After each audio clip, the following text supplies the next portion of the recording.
Let me begin now to introduce the first panel.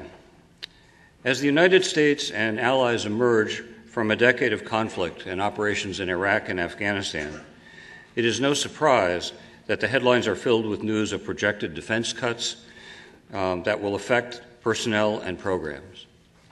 Such cuts are seen as fiscal and political necessities and are a certainty as a part of the future that each student in this room will experience in the coming years as members of your profession.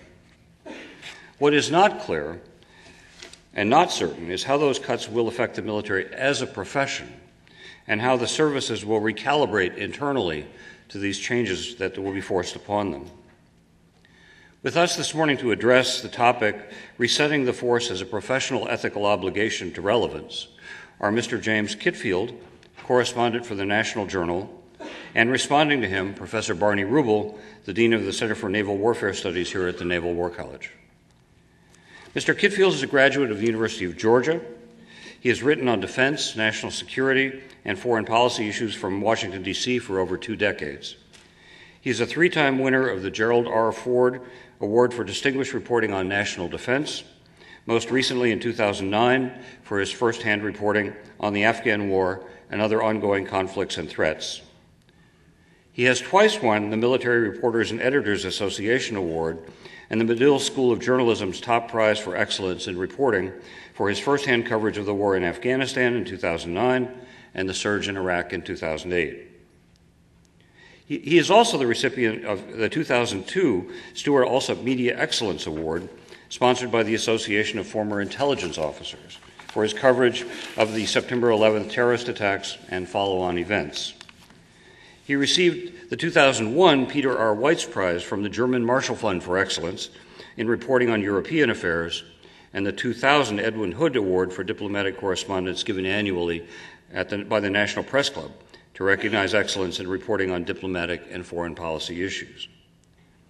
He is in addition author of the books War and Destiny and the very influential book, the one that first drew him to my clear attention, Prodigal Soldiers, How the Generation of Officers Born of Vietnam Revolutionized the American Style of War. Let me just, and as an aside, say, if you haven't looked at that book, it's a bit old now, but I showed it to Admiral Christensen. He was highly impressed, and he's been recommending it to everybody because, as he will explain to you in the talk we're going to hear this morning, we're at a similar reset point in all of the services. And so if we're to learn from history, Prodigal Soldiers is a book I would highly recommend to you. He appears frequently on radio and television, and his articles have appeared in the national press in many publications. Mr. Kitfield's respondent, Professor Rubel, a retired Navy captain, is currently Dean for the Center of Naval Warfare Studies. Prior to assuming that position, he was chairman of the Wargaming Department at the Naval War College. In 2006 to 2007, he directed the Naval War College's research and gaming project that led to the current National Maritime Strategy, a cooperative strategy for 21st century sea power, for which he received the Superior Civilian Service Award. A 30-year Navy veteran, he received his commission through NROTC at the University of Illinois. He subsequently became a light attack naval aviator flying the A-7 Corsair II and later the FA-18 Hornet. He commanded Strike Fighter Squadron 131 and also served as Inspector General at the U.S. Southern Command. Professor Rubel's shore assignments were principally involved with professional military education. He's a graduate of the Spanish Naval War College in Madrid and the U.S. Naval War College in Newport, Rhode Island. He completed 3 separate faculty tours at the War College as a joint military operations instructor and ultimately as the Deputy Dean of the Center for Naval Warfare Studies. In addition, he has been a visiting lecturer at a number of international professional military education institutions, including the German Armed Forces Staff College, the Mexican Naval War College, the British Joint Services Staff College, and the Colombian Senior War College. Professor Rubel has earned a master's degree from Salve Regina and the Naval War College and published a number of articles on a variety of subjects, including security engagement, joint operational art, and advanced wargaming and air warfare.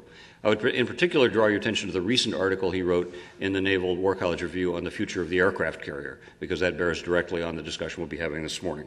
So would you please join me in welcoming our 2 speakers, James Kitfield and Barney Rubel.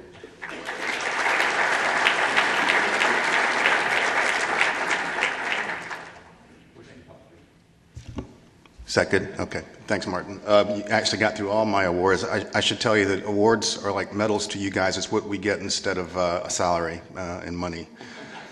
You know, I was sitting in bed last night trying to think the last time I was at the Naval War College, and for you young guys, that's what you have to look forward to, trying to remember where you were here last.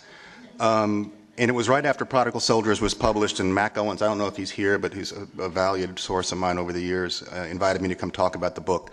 And I was thinking about how different those times were back then. You know, we had just won the Cold War. We had defeated the Soviet Union. It was quickly disappearing. The UN Security Council, for the first time in its history, had united around the idea of authorizing force for us to reverse Saddam Hussein's invasion of Kuwait. So we were at that inflection point of Brent Scowcroft used to call the New World Order, where we would turn back forever the scourge of the 20th century, nation-state on nation-state aggression. And it was a very heady time. And if you had told me then that, you know, 10 years later, a band of terrorists would strike a strategic blow like 9/11, and the next nation state that would invade two countries would be the United States, I would have thought you'd be crazy. And my point is, as we go, you know, seek again a peace dividend, we should be very humble about our ability to predict the future and what lies ahead. They call them the interwar years for a reason. Typically, these drawdown periods are just setting up for the next period of conflict, unfortunately. And I have no doubt that this period will be the same. This is only the third drawdown in the era of the all-volunteer force, the 40-year era of the all-volunteer force, the first after Vietnam and the second after the Cold War. The first, I would argue, was an unmitigated disaster. The second one went a lot better. Both, I think, have lessons that are very apply today, and we should think very strong or hard about what those lessons are. When I was thinking about this talk, I recalled that about 3 years ago, 2 or 3 years ago, I was invited along by then head of TRADOC, General Martin Dempsey, now the chairman of the Joint Chiefs of Staff, to go on a battle staff ride at Gettysburg. I'm sure a lot of you have been through these things. They sort of walk you through the battle with these historians who can tell you every single detail of the battle. And I'll never forget, because we were sitting on top of a little round top, and they were explaining the fourth day and the penultimate day of Gettysburg, which was the penultimate day of probably the most important war in our history, because it was the war about whether there would be America. And they were describing how Pickett was, you know, positioning his forces for the final charge to try to, you know, dislodge Union forces from the heights. And they were going over the fact that this was something that Robert E. Lee was determined to do this, and General Longstreet was equally determined that this was a terrible idea to attack these heights over open ground. They had taken huge losses in the first 3 days of the war of this battle, and there was this huge dichotomy in the senior leadership of the Confederate forces. You know, should we do this? Should we not? And you know, we're sitting on top of a little round top, and this is, you know, you can almost see this taking place as you hear these historians describe it. And General Dempsey kicked in and said, you know, folks, this is not hypothetical. The same thing is happening today in the U.S. Army. We're in the middle, 2008, we're in the middle of this war in Iraq. It's going very badly. We have generals in the charge of the Army, like Casey and Abu Zaid, who think that a minimalist approach that we've been pursuing, we should keep pursuing. You had the people like Petraeus and Jack Keane, former vice chief of the Army, saying, no, you have to go all in on a counterinsurgency strategy. And there was this huge schism in the leadership of the military. And I bring that up because the narrative of the war that we've been in is going to affect the drawdown. It's going to affect how we see the drawdown. It's going to affect how the country sees the drawdown.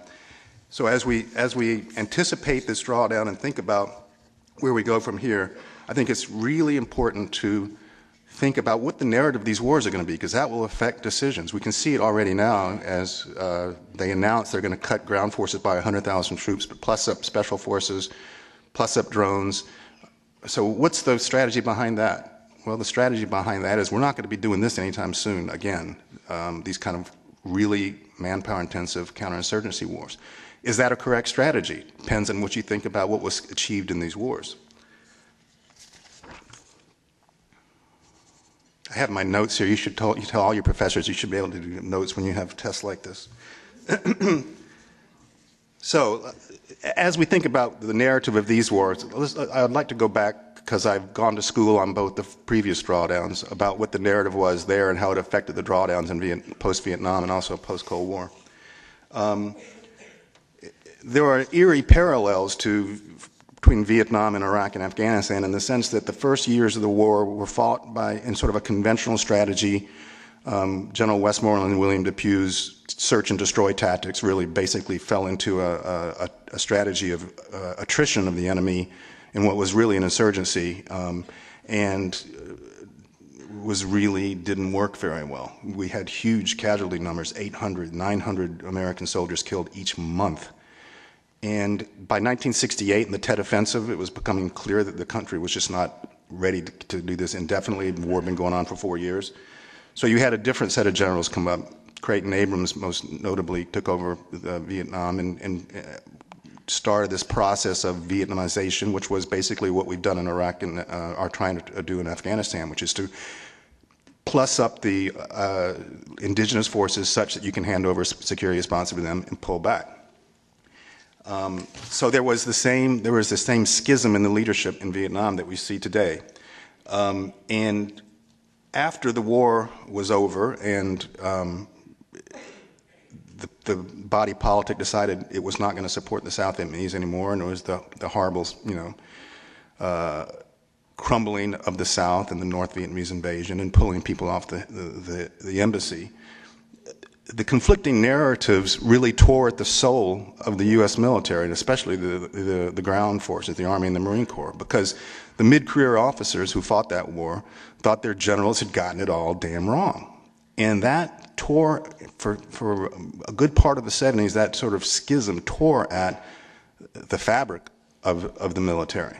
In my book, Prodigal Soldiers, I describe, and this is, I'm going to get back to this, this is where the school system comes in, because in times of turmoil like this, and a military is really searching for its narrative, really searching for what its core values and ethics are. It's the place it does that intellectual ferment has to be in the school system, because in the operational military, it's too busy doing the stuff like trying to deal with less, doing more with less, which is always sort of the mantra in these drawdowns.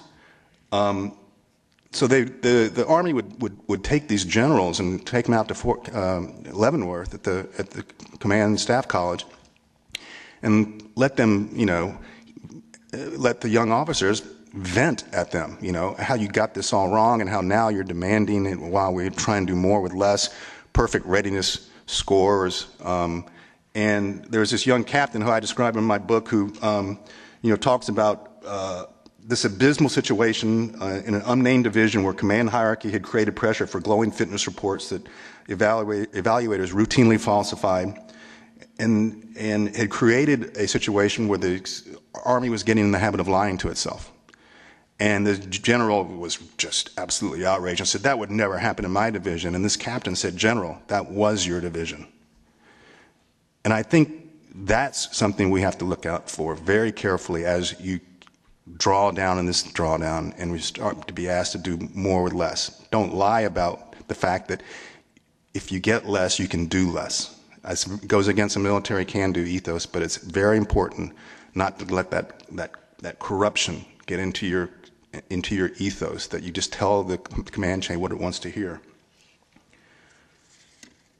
So this process of doing more with less eventually led to what came known as the hollow force.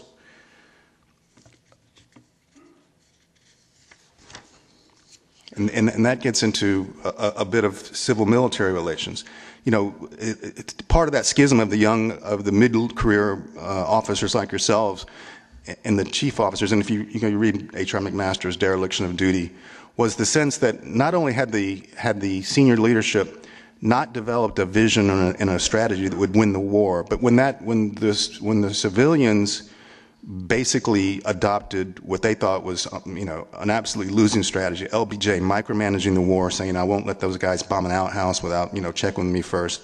That there was never any pushback that they could see. So he felt that the Joint Chiefs became enablers of a flawed strategy and a flawed management of the war from the civilians.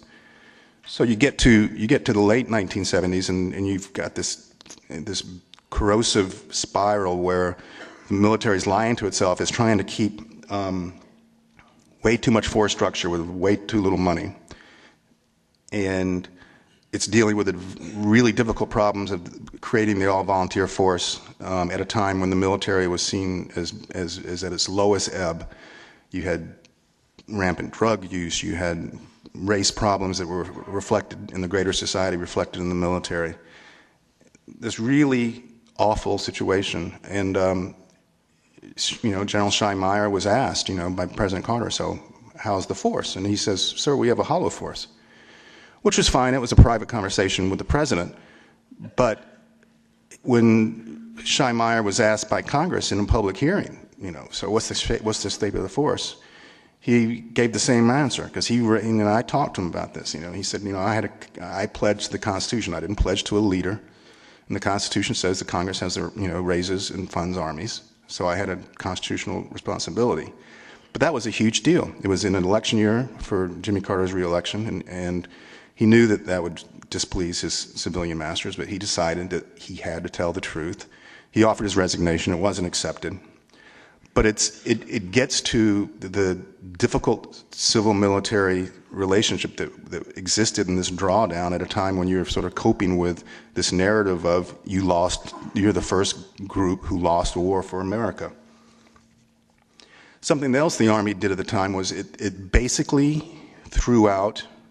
It was so discouraged by this schism between which the right way to fight a counterinsurgency that decided, okay, we're not going to fight any more counterinsurgencies. They really suck. They don't play to our strengths. Massive firepower logistics. They're just too nuanced, and you have to know the people down to the tribal level. Let's not do this again. So the Army basically institutionally threw out everything it had learned in Vietnam. And it had learned a lot, and arguably towards the last couple of years, if we hadn't pulled the rug out from them, that the handoff to the South might have actually worked.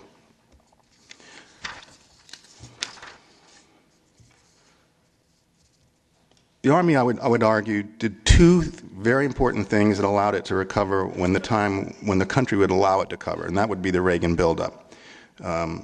Reagan came in saying, I'm going to restore the military's greatness. He led the largest peacetime defense buildup in history. The Army, after Vietnam, established the Training and Doctrine Command, which ran all the schools, as well as all the training centers, and established the National Training Center. And that allowed this ferment to go on while the Army was struggling in the operational sphere. There was all this intellectual ferment, and they developed airland battle doctrine to fight the Soviets that was at least, what you could say for it, was really sort of revolutionary. It was very joint with the Air Force. The Army realized that they had to operate really in tandem with the Air Force in a way that it hadn't in the past. And they developed this National Training Center where it could see who the good commanders were. It was realistic enough to where you could actually use it to figure out who was good at this warfighting business and who were ticket punchers and not so good. Okay, so shift to after the Cold War. Second drawdown for the all-volunteer force. Altogether, a much happier experience, but I would not argue altogether smooth. After 10 years of being resurrected under Reagan, and then 4 years under his vice president and President Bush 41, the military was confronted by this young Democratic president and Bill Clinton, who decided he wants to abolish the ban against gays in the military, and they thought that was a terrible idea, and they kind of basically found their allies, conservative allies in the Congress, to thwart the wishes of the commander-in-chief. Really bad situation in civil-military relations when the military is banding together to thwart the commander-in-chief. Created what a lot of people thought was one of the worst civil-military crises in modern times. I would argue that Colin Powell, who decided to stay on another term under Clinton, put that to a side with Don't Ask, Don't Tell, kind of kicked it down the road, but not altogether a happy experience in civil-military relations. cutting 500,000 troops, offered across the board severance packages. Later found out that there were a certain cohort, say it was captains at the time, who were, they were at the 10, 11 year, 12 year mark. They got out in huge numbers because they could just see, the writing was on the wall, and that bulge in the forces came back to haunt the military. Had a very hard time filling that experience, that one level that just created a sort of bubble. Something that we can think about as we think about severance packages now again. Took a procurement holiday in the 1990s. That procurement holiday, while it made sense, I think you could argue for a while, went on way too long. It's why the ships that you guys drive and the airplanes we fly and the tanks we go, most of them date back to the 70s and the early 80s and Reagan's buildup. And it's created its own crisis right now as we try to cut defense spending. What they did right about in the 1990s is what Desert Storm did, and I go into great depth of this in my book, shameless plug, is Gold War Nichols was passed in '86. The Desert Storm was a chance to actually, it was its coming out party, if you will. Not to say the war is a party, but it was there was a spirit of jointness at the very top. There were still a lot of segregations in the operational field, but there is a total spirit of jointness at the top, and you could start to see that if we could put aside a lot of the petty bickering between the services and actually get them to work together. And we'd had some really awful experiences in the 80s, like the Grenada operation, which was a fiasco of the First Order. If you get them to work together, there was a synergy there that if you could capture it was really, really powerful. And I think that they came away from the Desert Storm with that in mind, and I think that they probably did capture some of that spirit of jointness that today is, for your generation, is almost taken operationally, because I've been with the guys recently. I mean, operationally now it's a no-brainer for these guys. You guys have kind of grown up with it. Believe me, it wasn't always that way. It was a lot of times in the old days when you would put you guys all in a room and you'd have to check your sidearms at the front door. So now we're in the third drawdown. There was an article in the New York Times recently, Lieutenant Colonel Daniel Davis, Lieutenant Colonel, active duty, who's basically saying that the generals are lying to the American people about how bad things are going in Afghanistan. This resurrects an argument made in 2007, 2008 by Lieutenant Colonel Yingling, who basically said that the generals are doing the exact same thing they did in Vietnam. They're lying to the American people. They're not, leveling with the command authority about a failed strategy in Afghanistan. This is not as bad as Vietnam, but this is not something you can take for. We should just sort of fluff off.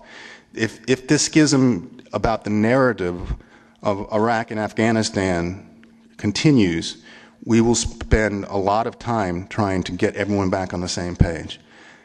The kind of conventional wisdom, I think from Iraq, you could say, first 3 weeks, brilliant campaign, topple Saddam. Then an absolute fiasco because the military had no idea what to do in phase 4 of that operation, which was the stability phase. Terrible situation, spinning into civil war, saved by General Petraeus on his white horse in his coin strategy. But what happens if, now that we've pulled out of Iraq, Maliki just does what Iraqi strongmen have always done, takes power? There's every sign right now he may be doing just that. So we've changed one dictator for another. Does the narrative of the Iraq war change at that point? I would argue possibly. The narrative of the Afghanistan war is still very much in play. If it turns into an absolute fiasco, we pull out in 2014, the Taliban sweeping from out of the mountains. Believe me, the narrative there and its impact on the drawdown will be huge because just like after Vietnam, we'll say we're not going to be doing this again, and thus we'll cut the ability to do that again. And maybe that's a smart thing, maybe it's not, because it didn't turn out so well when we rid ourselves of all that institutional memory after Vietnam. We ended up fighting two counterinsurgencies at the same time and had no doctrine for it, which is why it took Petraeus 4 years or 5 years into that war to actually come up with a strategy that started to work.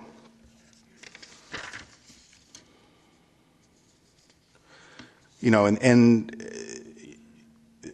again, on top of that schism, you have the schism in the leadership ranks between those who thought, you know, sided with Casey and Abu Zaid, who thought that, you know, we should have taken a minimalist approach, handed off quickly and gotten the hell out very early. And those who said, no, you know, America, especially after the command authority said, you know, this was really a war about installing democracy. Well, once you say that, you kind of got to leave that place of democracy. If you don't, and you've already, your weapons of mass destruction argument's fallen on its face, you don't look very good for why you invaded this country.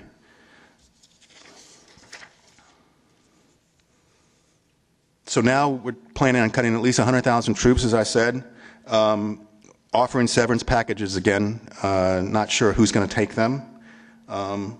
We're canceling a lot of weapon systems at a time when our arsenal is already getting very old. So I think that, I'll start to wind this up, I will leave you with these thoughts. The place where we decide on this narrative, the place where the military decides the narrative, because you can't control what the narrative the American people are going to embrace, but you can control the narrative and the lessons learned from that narrative in the military, and you do that at places like this. You do that at the war colleges, you do that at the command and general staff colleges, because you can't do it in the operational army, or Navy or Air Force or Marine Corps, because you are going to, you know, you have your hands full doing more with less. So it has to, this kind of intellectual ferment is going to be incredibly important, I think, at places like this in this period, because these are the interwar years. These are setting the stage for what you learned from the last war and what you're taking forward, and that will affect how you're prepared for the next war, and there will be a next war. Some of the lessons I think that you guys need to sort through, and I'll be sorting through them too as a journalist watching you guys, and I'm already doing some of that. You know, was Afghanistan initially sort of textbook? You know, it was special forces married to CIA, basically empowering indigenous force to do what we wanted it to do, took aside through them as opposed to a big footprint counterinsurgency. I mean, ask yourself, if 9/11 happened today, would we invade with a huge footprint wherever Al-Qaeda was? You know, would we go to every place Al-Qaeda is and invade and then take responsibility for making that place a better place? I would posit that maybe that's not what we would do. So I think we need to look very closely about those early couple of years in Afghanistan. I mean, the opportunity cost of Iraq, which I'll just go ahead and tell you, I think it was a strategic blunder of I still can't believe we did it. But the opportunity cost in Afghanistan, having been there a number of times, is huge. And we may absolutely lose Afghanistan because we neglected it for 8 years. So look at the first few years of Afghanistan and wonder, you know, what did we do right there? And what might have happened if we sort of sealed the deal in Afghanistan? And I would also argue that the model of special forces and the joint, the goodness that's going to come out of this conflict is going to be, it's not only joint service now, it's joint multinational operations, joint task forces, including all 16 U.S. intelligence agencies in the field working together in fusion centers and joint task forces, intelligence-driven, technology-driven. You all know the whole drone thing. But we've gotten to a level, I mean, we've killed half of Al-Qaeda's top 20 leaders in the last year. Think about that. In the last year alone, including probably the bin Laden and Awlaki, the two most worrisome. We're getting very good at this. There's a lesson there about how you move forward, how you take this experience level we have, which is the great legacy of this decade, and how you capture that sort of joint synergy that the guys at your level have experienced in the field as you wind down these wars and you're not in the field anymore. How do you do that in training? How do you capture that goodness, institutionalize it? That's the challenge of this drawdown. In terms of Iraq, I mean, the military's got to sort through. I haven't seen a good answer for why, and I was embedded for the entire invasion with the Corps commander who was from the Army side managing that war. Brilliant first month. Saddam falls, and everyone's looking at each other going, so now what do we do? Invaded a country, knocked out its government, and didn't know then what to do with it. How do you fix that? What have we learned about Phase 4 operations and what their priority is in this kind of a fight? Because you can't assume we're not going to be doing this again. We have to institutionally remember what we did and how we screwed up and then how we fixed it. And what do you do about a civilian leadership that sticks a Paul Bremer in there and the first thing he does is disband the Iraqi army against the advice of every military leader? At that point, should someone fall on their sword and say, I resign because this is lunacy? Maybe. Maybe if Shai Meyer was there and saw that. Hi, we're stuck here now responsible for Iraq, and you're disbanding, you're putting 270,000 military trained guys out of work, and not a peep from the military? I would argue that's something that needs to be looked at. How does the military avoid? I mean, talk about civil military crisis. At one point in 2007, 2008, 8 generals, 4 stars, 3 stars, 2 stars. Some of them resigned. Some of them, like General Zinni from the Marine Corps, former CENTCOM commander, had already been out. But 8 came out publicly calling for the resignation of the Secretary of Defense. That's never happened before. When Donald Rumsfeld had to replace the Chief of Staff of the Army, having dissed General Shinseki because he actually called it right in Iraq and said you'd need 200,000 troops, he had 6 Army generals, 4 stars, say no thank you. You talk about a civil military crisis. That is the crisis of the first order. He had to call someone out of retirement to take charge of the Army.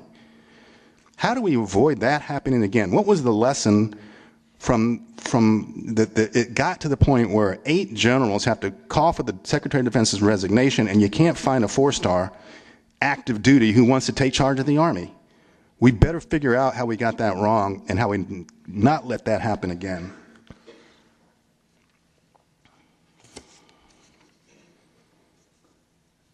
Why did it take the U.S. Army? These are Army and Marine Corps centric wars, so I'm sorry for a Naval War College audience, but these are you'll be sorting through these things yourselves. You'll have to, because it'll affect the narrative, which will affect how we go forward. Why did it take the Army 4 years to promote and empower a General Petraeus? Out-of-the-box thinker, kind of a guy that he likes the media. He's the sort of old boy network never really trusted him. Why did it take so long to create a Petraeus? I've heard Army colonels, at cocktail parties come to me and I sort of start to say, well, wasn't it wonderful how he turned around Iraq in 2008? And they go, but why did it take so long? And why is it just him and a small cadre? Now, I would argue that he's mentored now a new group, so it's not as small a cadre anymore. But you have to ask yourself, if I'm the Army, and if I'm the Navy and the Air Force and the Marine Corps, am I recognizing, promoting, and empowering those types of guys that when the guns start firing off are going to be the kinds of guys I want commanding my troops? I'm not sure, after looking at that is what's happening. Good question. The only place you're going to answer it is in schools and in training centers and in the field. Who are the guys who think outside the box and get it done? Lastly, by the end of his reign, Secretary Rumsfeld was widely disliked by a lot of the senior leadership who would tell you this privately, if not publicly, some of them publicly. And yet he was very loyal in the sense that he didn't fire a lot of them. He tended to sort of promote, yes men. But Gates comes in, and I would argue probably the most significant Secretary of Defense in modern times, with the exception of McNamara, but Gates in a good way. And so, but Gates would fire you at the drop of a hat. Yet the military leadership liked Gates. So what is it about Gates that works in a civil-military relationship that didn't work with Rumsfeld? Now, I would argue that, one, the military values competence over loyalty in its civilian masters. Gates was much more competent. But I would also argue that the military likes accountability. And Gates, if you weren't seen as getting it done, your career was at an end. And I think that, as you think about civil-military relationships, think about what you think is a healthy civil-military relationship, and then work to establish that. And if your civilian masters just will not hear of that, at some point, some leadership, if it's important enough, needs to say, okay, this and no more, I'm resigning.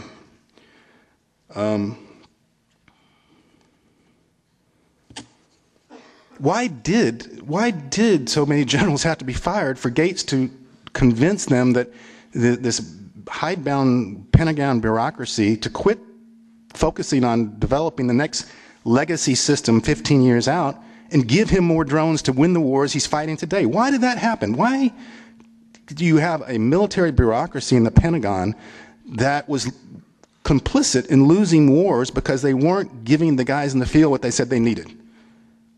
You got to answer that question so it doesn't happen again.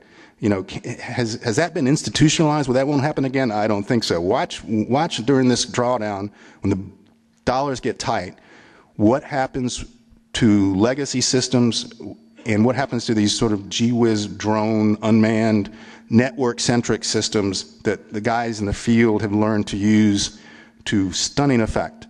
Because I would argue that there's a good chance you're going to see the old guard come as we wind these wars down, come roaring back.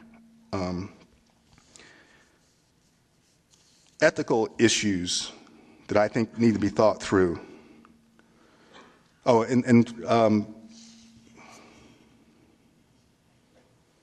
again, at the training centers, how do you keep this goodness that has been developed, this experience level of guys from all the services and all the intelligence agencies who've worked together in the field, who've developed trust, broken down the barriers of cultural distrust to get the job done? How do you keep that when you wind the wars down, you're not sending them away to joint task forces in war zones anymore? How do you save that? What can you do to your training? What can you do to, because I tell you, these guys and you're part of them. I mean, you are the goodness that needs to be maintained. We cannot allow to lose this institutional memory of what it's like to operate really synergistically and jointly, not only joint service, multinationally. I mean, Libya was pretty impressive in a lot of ways. But also with the intelligence services, because they're part of this handshake now. And I think that the synergy from that, of being able to tap national intelligence assets for tactical operations, is absolutely a stunning development that needs to be maintained and actually honed. Army has to, the ground forces are going to have to relearn high-intensity warfare. They've totally forgotten it. They got a whole generation of mid-level officers now who came in and all they know is counterinsurgency. We're not going to be doing counterinsurgency like that, I would argue, anytime real soon. They have to relearn those high-intensity skills, and you can only do that at the training centers and in joint training. And the training's got to be much more joint than it's been in the past. Ethical issues. I think the Army was really smart in getting out of the business of enhanced interrogations. Let the CIA, if it wants to do that, but don't muddy your ethical ethos with that. But still stuck into the business of indefinite detentions at Guantanamo. I mean, Petraeus was right. You need to get out of that business, need to send that message to the civilian masters. This is not something you want to be doing forever. Ethically, it besmirches you around the world, I assure you. How do you maintain the effectiveness of these hunter-killer teams that are taking out half of top 20 al-Qaeda guys in the last year but do it in a way that's more transparent so American public has at least some assurance that this incredible lethal power is not being abused. How do you get on the targeted list? What bars of evidence are required? What are the decisions? I mean, some of this needs to see the light of day because it's basically the U.S. government, through its military and its intelligence agencies, acting as judge, jury, and executioner.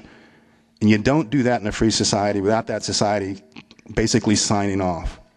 And I think at some point, if that's allowed to go without more buy-in from the American public, it will come back to haunt you.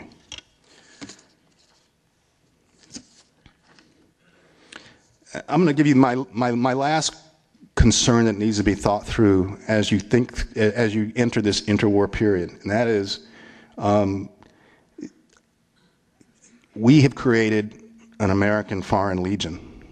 You know, I can assure you, having talked to a lot of the people who created the all-volunteer force in the early 70s, that they never envisioned sending it off to fight a 10-year war without calling up, mobilizing through a draft. It was a cohort that you built around. But when you fought wars, you always thought you would be fighting a war that the American public writ large would have to be invested in. Creighton Abrams, when the all-volunteer force was created, tied its fortunes so tightly to the reserve cohort that his quote was, "They'll never take us to war again without the reserves," because that's what they did for 8 long years in Vietnam, and he thought that was an absolute disaster, and that was a draft army. That tie has been broken. The reserves are absolutely no longer a strategic reserve anymore. They're an operational reserve. They're into the fight. But you could set the ties that, this war has been fought by 1% of Americans who have borne a disproportionate part of the burden. And I would maintain that is just not healthy. So how do you, General Corelli and others have, this is not an original thought, but it's worrisome to me, it's worrisome to others. If I could just read my conclusion of my book that was published in 2005, War and Destiny. The troops come home from war much the way they left, largely invisible to a distracted nation. One day, historians will note that for the first time, America fought an extended war in which most of the residual pain and suffering was quarantined on bases such as Fort Carson, Fort Hood, Baumholder, or scores of other far-flung outposts just like them that serve as home to an army of volunteers the President of the United States called a generation-shaping, an army of volunteers. The President of the United States called it a generation-shaping struggle, but he did not call upon a generation of Americans to share its burdens. Those fell disproportionately on the nation's professional warriors, active and reserve. Someone who bore witness to even a fraction of the toll in death and maiming and psychological scarring at the front, or saw the constant fear and depression and broken marriages that define life in the rear inside the quarantine, might be forgiven for questioning the nature of the bargain struck and for worrying about how that's going to shape America. That's it. Thanks very much, James. Barney, we'll go as soon as Barney's slides come up. Let me ask you one quick question, James, just while we're getting the slides up. Joint training. You go to NTC and you watch all this magnificent maneuver ground stuff, but air power is largely invisible out there, right? For one obvious reason, that although Nellis is just up the road, that's the Air Force's budget. How do you break that? Well, part of the problem is, and it's going to be a bigger problem as you draw down, because that stuff's expensive, and the Air Force would prefer to do the red flag stuff. So you can force them to do it.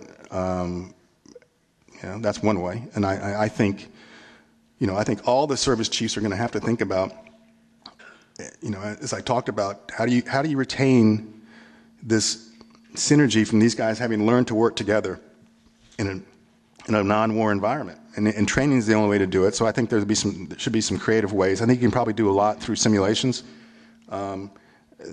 but you're going to have a mindset that says, these guys have seen Paris. They're not going back to the farm of segregated training anymore, and you're not going to retain those cutting-edge skills by doing that. So how do you get creative about having really joint training?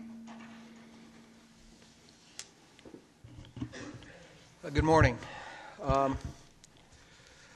I've been asked by Martin to be a respondent to Mr. Kitfield, so I read his book prior to coming here, and I will say that the book you should read. It's not just good journalism; it's good literature because it makes you think. And the combination of the stimulating effect of the book and the necessity of having something to say in response to Mr. Kitfield forced me to actually think and to consider more deeply the matter of warfare. And so what I'm going to talk to you about today is something new. It's something different. The slide says warfare style and ethos. It should probably say warfare form and ethos, and I'll get into that. Mr. Kitfield talked about the schisms that afflicted the officer corps from the Civil War on, and the problem with schisms is figuring out who's right and who's wrong, and it can be groping around in the dark unless you have some basis for figuring out who's right and who's wrong. So hopefully some of what I'm about to say will help us kind of see the forest for the trees as we go through this new reset. And as I go through, I'll try to take some of this to sea with us, or with me, so that it has some relevance to the Navy. I've got some propositions here that I'll state up front. This is kind of a forest for the trees type proposition. There's big things out there and big influences, big forms that are hard to see. So we're going to try to see the forest for the trees because it can have a profound effect on our organizations and ourselves.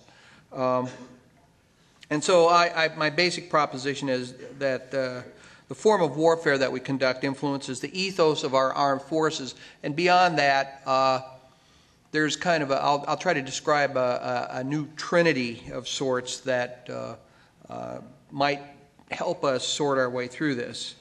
And then the ethos of an armed force exerts a profound effect on the decision-making, the operational decision-making of its officers. My basic point is that there is an intimate relationship between strategy and ethos, and the way to see it is through one way to see it, a way to see it is through the framework I'm going to try to lay out for you. Military ethos is the provost talked about this a little bit, or gave us an indication that ethics, joint ethics regs, the rules, those are, let's categorize it as kind of the tactical level. Ethos of the organization is up there kind of at the operational and strategic level. It's not a different thing, it's just a different level of consideration. And you can see these are my view of what ethos is and what it does. So if this is the definition of ethos, then I can go through and describe the forms of warfare. And there's not a particular order I'm going to describe these, but the first type is heroic, where generals of genius and warrior troops win great battles that checkmate the enemy strategically. This is Karl von Clausewitz. This is Jomini. This is the ethos that the Army, the Air Force, and the Navy adopted after Vietnam, facing the Soviets on the Central Front. And we are the fish in a heroic aquarium that have been swimming around in the ethos for a lot of years, and sometimes it's hard to see that water.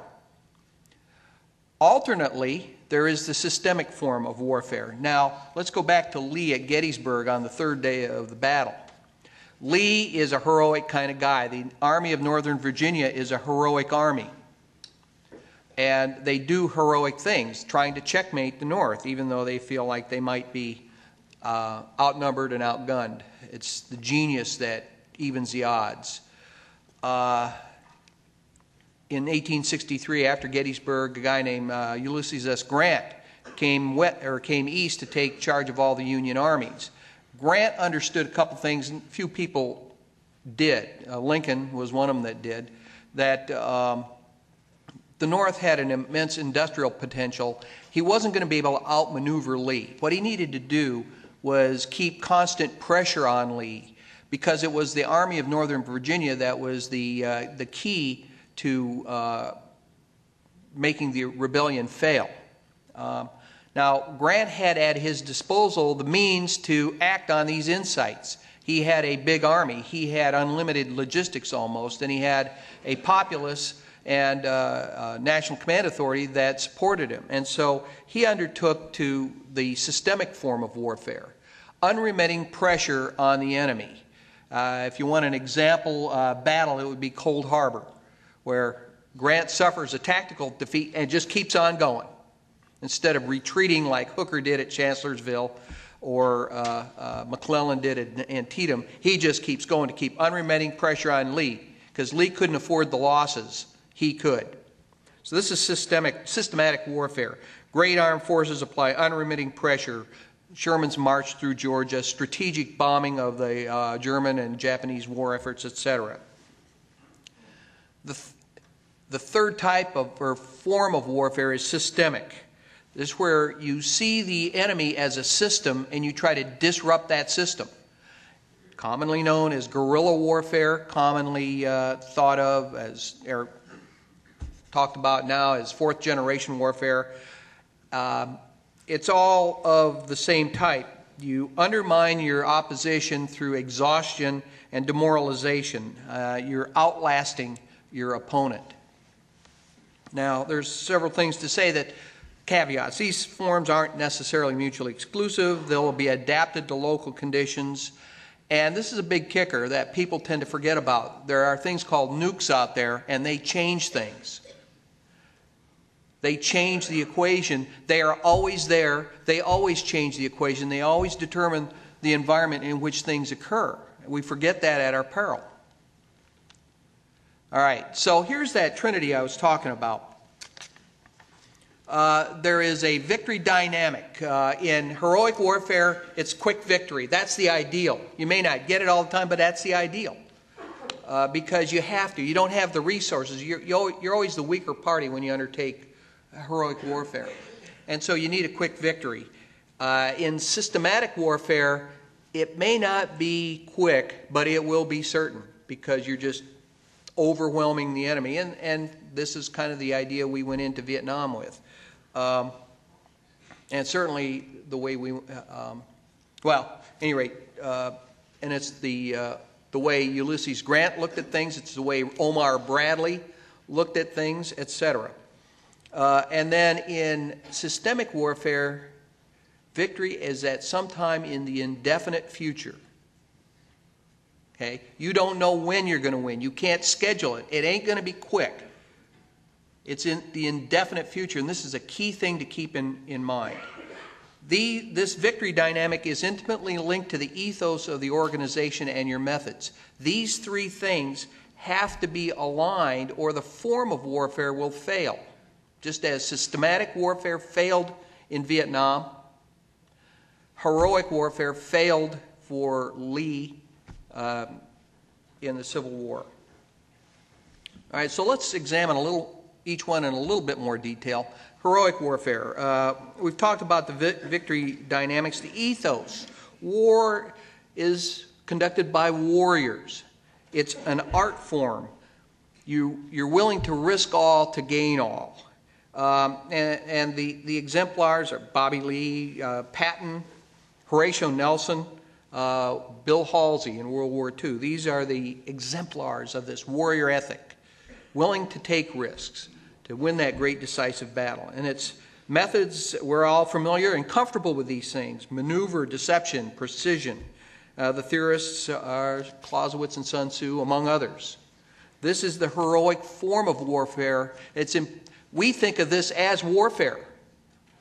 The key thing here I'm asking you to do is consider this as only one of three possible forms. Systematic warfare, maybe, oops. I talked about the victory dynamic sequential campaigns. The ethos is all about relentlessness, organization, logistics overall. Relentlessness, ruthlessness even. You know, when you strategically bomb to take out a nation's war machine and you kill 80,000 Japanese in one night, that's ruthlessness of the first order. The bombing wasn't to kill the Japanese per se, it was to take out the industrial capacity, same way with industrial or strategic bombing in Germany. Killing civilians. At the end we're going to talk about moral hazards associated with these forms of warfare. Civilians have a role to play, but in systematic warfare they tend to get in the way more. They're not just collateral damage. Pressure, logistics, destruction of infrastructure. Henry Eccles was a key theorist. People don't pay much attention to him anymore because the systematic form hasn't been something that we've followed, especially since Vietnam. Russell Weigley, I think, in discussing the American way of war, also talked about this. So those are the key theorists. Systemic warfare. Again, the victories in the indefinite future, it's disruptive warfare. You're trying to disrupt the enemy. You're not trying to control things per se. You're trying to disrupt things. The ethos is ruthlessness in a very different way. Orthodoxy, you got to have true believers to conduct this kind of warfare, and you got to have certain flexibility of morals. The exemplars you see up there, I put Dönitz, the German submarine campaign in the Atlantic in World War II, had systemic overtones in a very fundamental way. Same thing, this is the 200th anniversary of the War of 1812. Secretary of the U.S. Navy, William Jones, in the War of 1812, adopted a systemic strategy at sea. I'll discuss that a little more in a minute. The theorists, Che, Mao, and maybe the French Junícole back in the late 1800s, the French Navy. Pull the string a little bit more on systemic warfare. You got to have three things, I think, to make it work. You got to have some kind of sanctuary. That sanctuary could be hiding among the people, an inviolable political border that you can run back across and can't be touched there, or hiding beneath the sea is another one. There's got to be some kind of viable defeat mechanism. In other words, the cumulative damage that you impose on the enemy has to add up to something. There has to be a belief, anyway, that yes, if we keep doing roadside bombs or we keep torpedoing merchant ships, this adds up to discrediting, dismaying the enemy in some way. And then you need a sustainable tactical mechanism. It's cumulative warfare, and in cumulative warfare, you must absolutely minimize tactical risk. And so this is not the kind of warfare where you roll the dice on a decisive battle. This is the kind of warfare where you've got to impose cost on the other guy without incurring cost yourself to the maximum extent possible. Costs are not just people, they're political, moral costs too. Now, there's a relationship of the forms, I think, that this is kind of like Clausewitz says, well, defense is a stronger form of warfare. It must be because it's the weaker party that adopts it. So this is along that same kind of reasoning.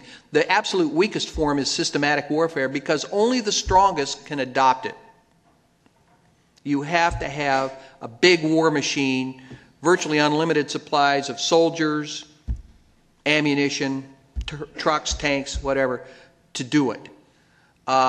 If you don't, then you adopt the heroic form, which is inherently a bit stronger. This is what the U.S. Army did in resetting after Vietnam when it turned and looked at the NATO Central region at the Soviet war machine across the inter-German border. And they say, oh, we're weaker here, so we can't apply the systematic form. What we're going to have to apply is the heroic form. They didn't say that in so many words, but this is part of this big forms that's there, and if you don't have words for it, they can have profound influence. You don't know it. The heroic form was air-land battle.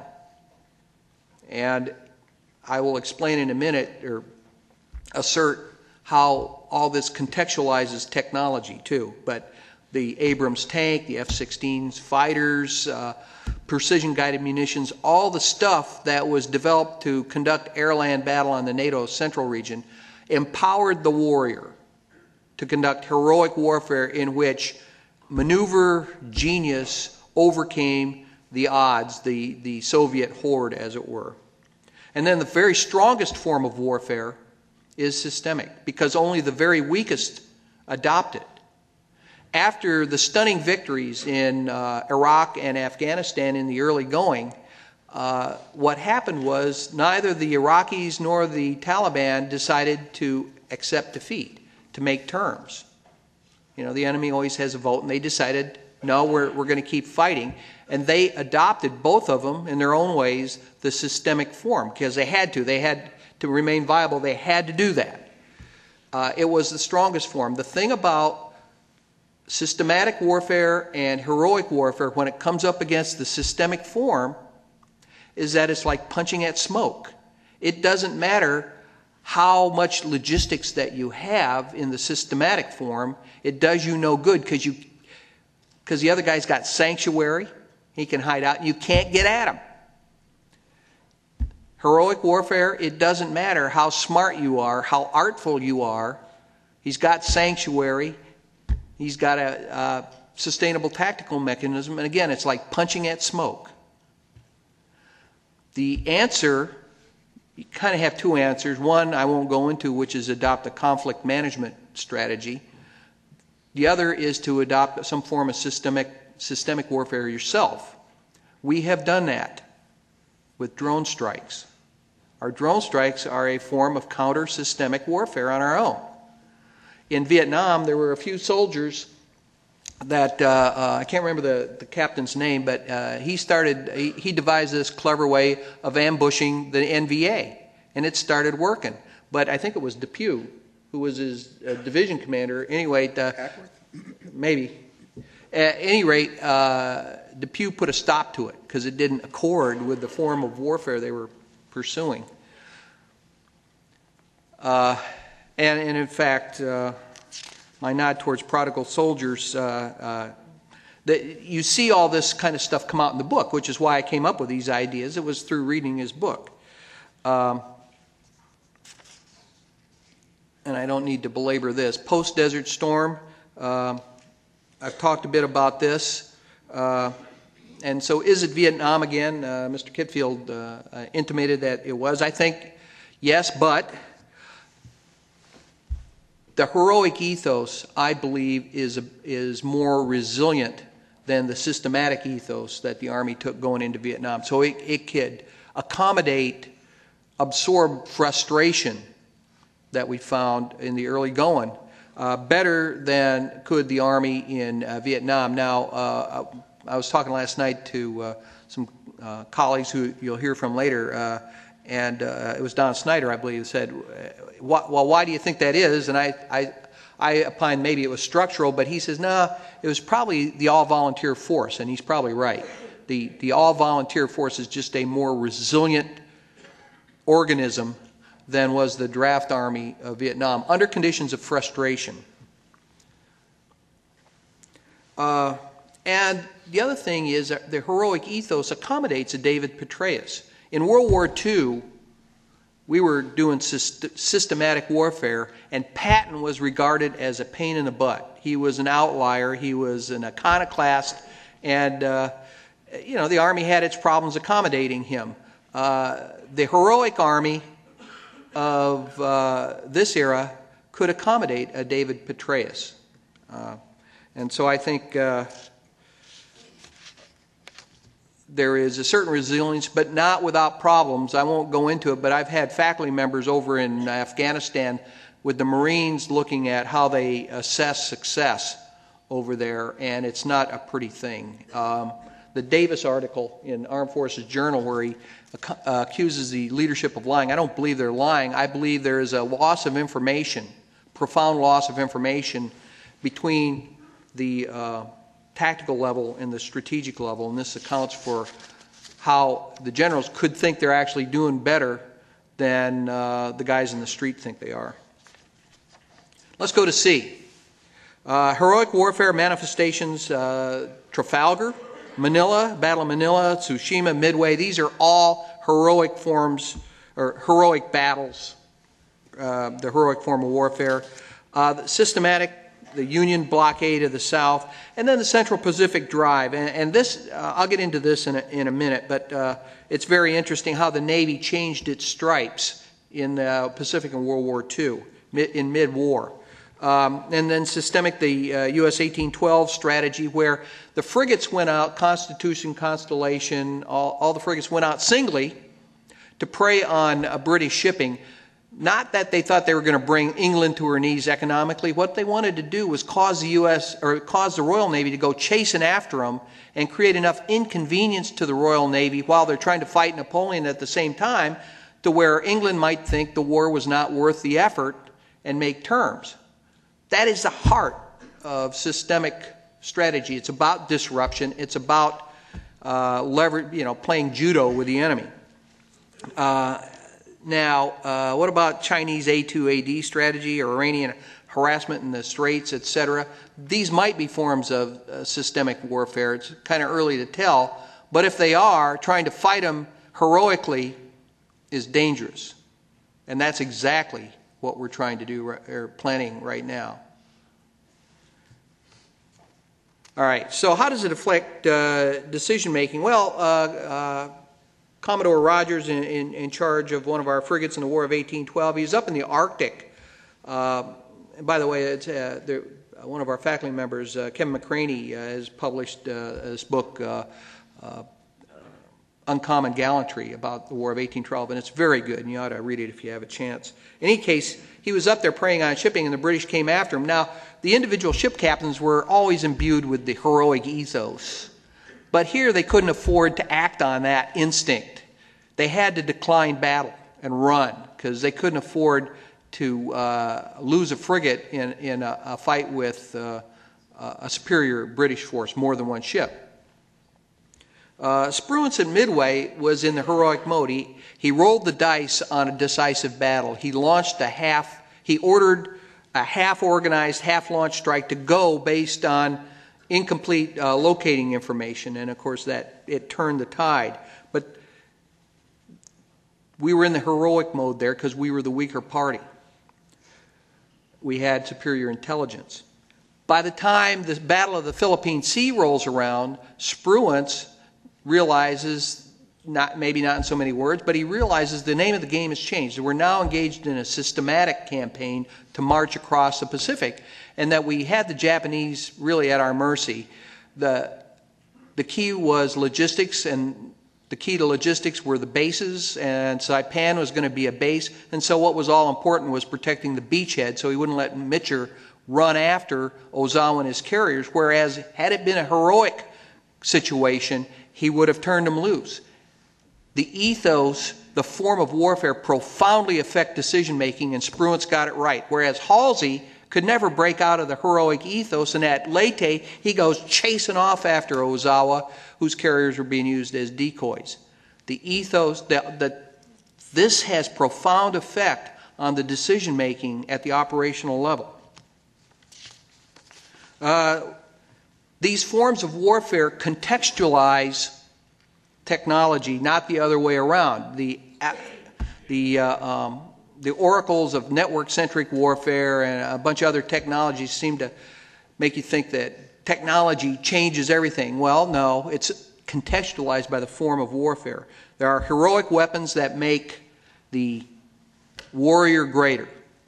Systematic weapons, the Sherman tank is a good example in World War II. It wasn't as good as its German counterparts, but we could produce them in numbers, and the logistics were simplified, and the Brits used them, and so we always had more of those on the field than the Germans did. Same way with the Russian T-34. The Germans confused and disrupted their logistics by they were in the heroic mode, so they always fielded the next better tank, ultimately the Tiger, but they could never get enough of them in the field to make a difference. That's a difference. And then systemic weapons, IEDs, manpads, drones, they are a sign we're conducting systemic warfare. Technology is contextualized. So let me say this. We got to understand the form of warfare in order to understand institutional ethos, and if we're going to approach the reset in the right way, then we need to understand these forms. We switched forms from Vietnam to Desert Storm. That form held true going into Afghanistan and Iraq. Now we're starting to think about switching forms to systemic. Maybe that's right, maybe it's wrong. When the problem with systematic and heroic warfare when it encounters systemic warfare is that victory becomes a fiction. And when it does, you get the kinds of things like you see in the Armed Forces Journal. But there's moral hazards. In heroic warfare, civilians are unfortunate collateral damage. There's no intent inherent in the form to harm civilians. It just sometimes happens and it's unfortunate. In systematic warfare, if you're a factory worker in a defense plant, you're a target. So the status of civilians are different. And in systemic warfare, civilians become inherent elements in one way or another, both negative and positive. They're part of the form of war. They're not collateral damage. They're not just part of the infrastructure. They're a part of the warfare, and thereby there are moral hazards when you start killing civilians. I guess this is my final slide here. What does the systemic form look like if the U.S. adopts it? Now, this is an odd thing because, in one sense, we're the stronger party. We always are. And it's normally the weaker party that adopts systemic warfare. Well, that's an indicator of a couple things. We might not be the stronger party with respect to the elements of the dispute in question. This is where the relationship between policy and strategy comes in. We're too used to thinking about strength in terms of military strength, and that will lead to the operational tail wagging the policy dog. So what is this going to look like if we adopt it? Can it be conducted legally and in accordance with American values? And should we change our ethos at the same time we change our form? The systemic ethos isn't exactly attractive in a lot of ways, whereas the heroic one is. But can we adopt a systemic form while maintaining a heroic ethos in our armed force as we try to reset? I don't know the answer to that, but we ought to think about it as we work our way through this. Thank you.